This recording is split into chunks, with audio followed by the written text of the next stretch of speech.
और नीतीश कुमार ने विशेष राज्य के दर्जे की मांग रखी है नीति आयोग की बैठक में। और दिवाकर हैं, सीधे जुड़ते हैं दिवाकर से। दिवाकर, क्या कुछ जानकारियां मिल पा रही हैं और जो कयास लगाए जा रहे थे कि उम्मीद थी बिहार की जनता की भी, और जो डिमांड लगातार राज्य सरकार करती रही है केंद्र से कि विशेष राज्य का दर्जा मिलना चाहिए, जब नीतीश कुमार ने विशेष राज्य के दर्जे की मांग रखी है इस प्लेटफॉर्म पर, क्या जवाब मिला है और क्या आशंकाएं हैं?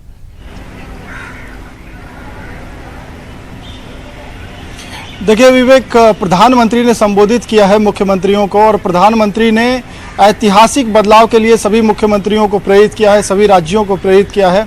उन्होंने कहा है कि 2022 का टारगेट है न्यू इंडिया का। उन्होंने टारगेट रखा है कि डबल डिजिट में जीडीपी होनी चाहिए, और विभिन्न योजनाएं जो राज्यों को दी जा रही है, उन योजनाओं को सही तरीके से ज़मीन पर लागू करने को लेकर प्रधानमंत्री ने कहीं ना कहीं पीठ थपथपाई है। उन्होंने जीएसटी का उदाहरण दिया कि केंद्र और राज्यों ने मिलकर किस तरीके से जीएसटी को लागू किया है।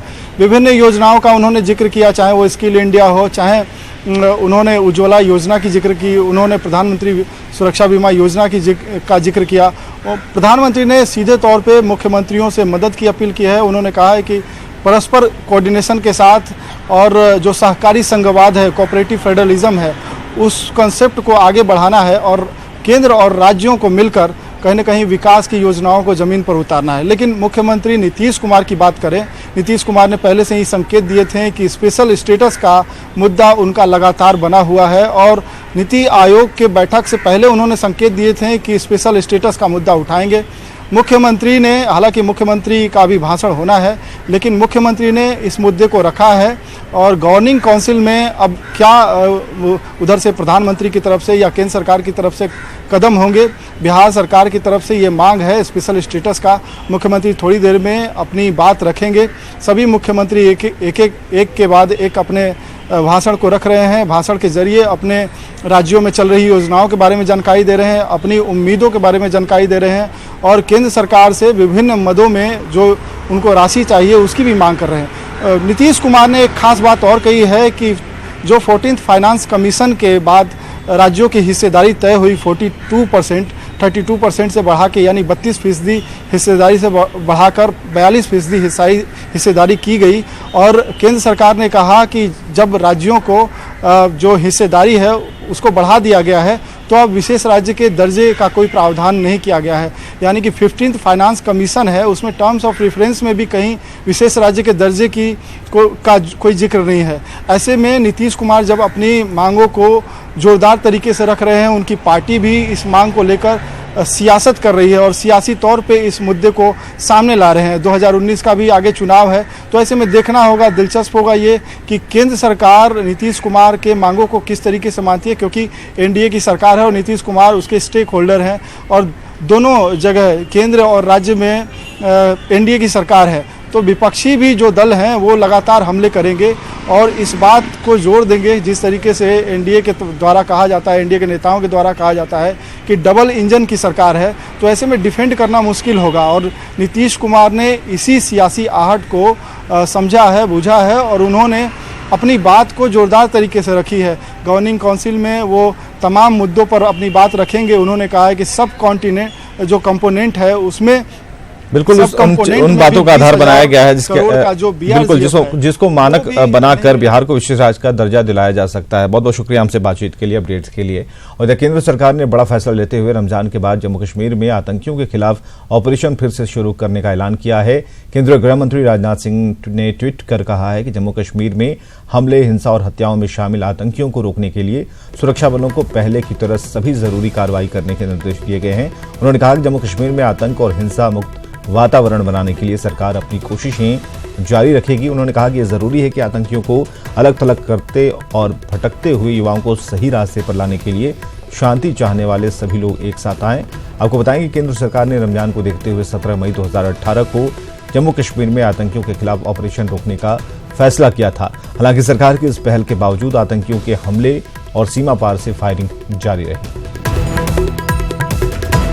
शैलेंद्र बांगू हमारे साथ फोन लाइन पर, उनसे बात करते हैं और सीधे जुड़ते हैं। शैलेंद्र, जो अभी खबर मिल पा रही है कि सब कुछ रोकते हुए भी, लेकिन जो तस्वीरें सामने आई उसे देखते हुए सरकार ने अपना फैसला बदल दिया है।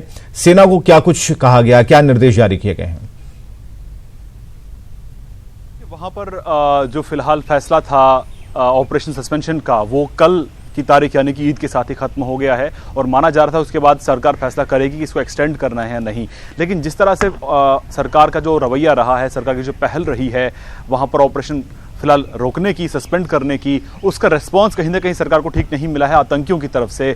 जो आज का बयान जारी हुआ है गृह मंत्री राजनाथ सिंह की तरफ से, उसमें एक साफ कहा गया है कि जहां पर सिक्योरिटी फोर्सेस की तारीफ की गई है कि उन्होंने संयम बरता, लेकिन वहीं कहीं ना कहीं आतंकियों ने इस मौके का फायदा नहीं उठाया और उन्होंने लगातार किलिंग्स जारी रखी, न सिर्फ सिविलियंस की बल्कि सिक्योरिटी फोर्सेस को भी उन्होंने लगातार टारगेट किया। तो ऐसे में ऑपरेशन सस्पेंशन का विस्तार कहीं ना कहीं नामुमकिन होता नजर आ रहा था। 2 दिन पहले शुजात बुखारी जो कि सीनियर जर्नलिस्ट हैं, उनको जिस तरह से मौत के घाट उतारा गया और वहीं औरंगजेब जो कि आर्मी के एक जवान थे, उनको भी किडनैप करके उनको भी मारा गया। तो ऐसे में कहीं ना कहीं जो ऑपरेशन सस्पेंशन का कहीं ना कहीं गलत फायदा उठा रहे थे आतंकी, और वहीं साथ ही साथ सेंटर की तरफ से ये भी कहा जा रहा था कि ऑपरेशन सस्पेंशन रोका जाएगा ताकि वहां पे लोगों को एक शांति का माहौल मिले। रमजान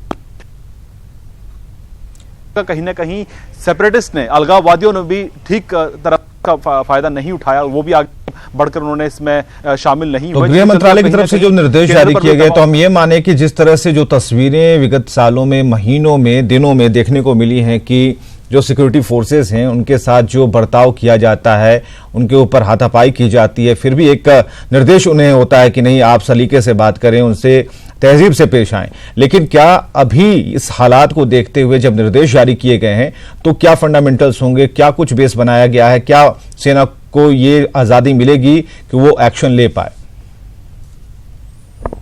देखिए, इसमें स्पेसिफिक अगर हम बात करें तो इसमें कासो यानी CASO, cordon and search operations पर रोक थी कि टारगेटेड आप किलिंग्स नहीं करेंगे। फिलहाल इस महीने में आर्मी की तरफ से इनिशिएट नहीं की जाएंगी इस तरह के ऑपरेशंस। लेकिन अब आज की तारीख में ये कहा जा सकता है कि ईद रमजान से पहले का जो माहौल था, जहां पर लगातार टारगेट किया जा रहा था आतंकियों को और उनके कैडर्स को, वो लगातार फिर से रिज्यूम होगा, फिर से ऑपरेशंस वहां पर अब होंगे। और कहीं ना कहीं जो छूट मिली हुई थी आतंकियों को, एक तरह से कहा जा सकता है, वो अब खत्म हो चुकी है और एक तरह से फिर जो ऑपरेशंस हैं वो शुरू होंगे। सेना, पुलिस और पैरामिलिट्री फोर्सेस मिलकर ऑपरेशंस को फिर से अंजाम देंगी और एक सुरक्षित माहौल बनाने की कोशिश। चलिए, सुरक्षित माहौल बनाने की कोशिश में एक बार फिर गृह मंत्रालय की तरफ से जो निर्देश आए हैं उसे देखना होगा कि कितना उस पर अमल होता है, और एक्शन जब होगा तो रिएक्शन के लिए भी तैयार रहना होगा। बहुत बहुत शुक्रिया शैलेंद्र, हमसे बातचीत करने के लिए।